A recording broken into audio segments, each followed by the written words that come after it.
আর এখানকার কৃষকেরা এই ধানের উপর নির্ভরশীল। আর এই ধানে যদি নষ্ট হয়ে যায় তাহলে মানুষ এই কৃষকেরা বাঁচবে বা কীভাবে, ছেলে মেয়েকে মানুষ করবেই বা কীভাবে। খালের মধ্যে ঢুকতেছে, এখন এই মাঠের মধ্যে ঢুকে ধানগুলো ডুবে যাবে। তো এই জিনিসটা তো সরকার অবশ্যই দেখতে হবে। এখানকার মেম্বার চেয়ারম্যান আগে তো এইসব তো নজর দেয় না, চেয়ারম্যানটা কোথায় গেছে, এখন তো চেয়ারম্যান নাই, কিন্তু এটা প্রশাসন থেকে একটু দায়িত্ব নিলেও ভালো হয়।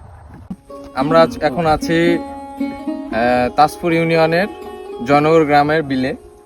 তো এইখানকার স্থানীয় একজন ব্যক্তি যিনি আমার বড়ব্বু হয় সম্পর্কে, তার সাথে আমরা কথা বলবো এলাকার এই ধান কাটা নিয়ে কি কি সমস্যা ও সম্মুখীন হতে হয়, প্লাস আমাদের এই ধানটা যে কত গুরুত্বপূর্ণ একটা ভিত্তি বাংলাদেশের, সে সম্পর্কে কথা বলবো। বড়ব্বা, এই ধান কাটা নিয়ে আমাদের কি কি সমস্যা ফেস করতে হয় প্রতি বছর?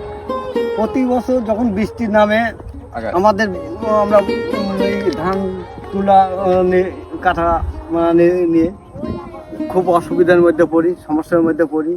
এই সামনে যে এই একটা ডবরের মতন আছে, ওই ডবরটা যদি সংরক্ষণ করে যদি মানুষের যাতায়াতের সুবিধা হয় তাহলে এই ধানটা নিয়ে যাওয়ার ভালো হয়, খরচা কম পড়ে, কোনো মুসিবত হয় না, কোনো অসুবিধা হয় না। আবার এইদিকে একটা খাল আছে, এই খালে এই যে বৃষ্টি হইতেছে, বন্যা আসতেছে, ওই খাল সুইচ গেটের পাল্লাটা সব সময় খোলা রাখে, কেউ বন্ধ করতেছে না। এখন এই যে খালের মধ্যে পানি ঢুকতেছে, আমাদের এখানকার কৃষকেরা এই ধান নিয়ে খুব সমস্যার মধ্যে পড়তেছে। আচ্ছা, তার মানে সমস্যা এখানে দুইটা মেন সমস্যা। প্রথম সমস্যা হচ্ছে এখান থেকে ধান কেটে নিয়ে যাওয়া বা ট্রানজেকশনের সমস্যা। যে রাস্তাটা আছে, মানে সরকারি যে খাস জমি জায়গা আছে, সেই জায়গাতে মানে পর্যাপ্ত গাড়ি যাওয়ার কোনো ব্যবস্থা নাই। না, ওখানে কোনো ব্যবস্থা নাই। তবে যে রাস্তাটা আইছে ওই রাস্তাটা সংস্কার করতে মোটামুটি মাঠের মাঝখান দিয়ে চলে যাবে।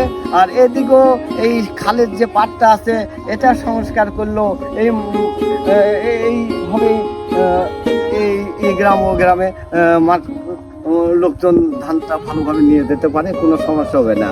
আর এই খালটা যে এখন এই যে খোলা অবস্থা আছে, কেউ দেখতেছে না, এখন দেখার মতন লোকও নাই, কে বলারও কেউ নাই।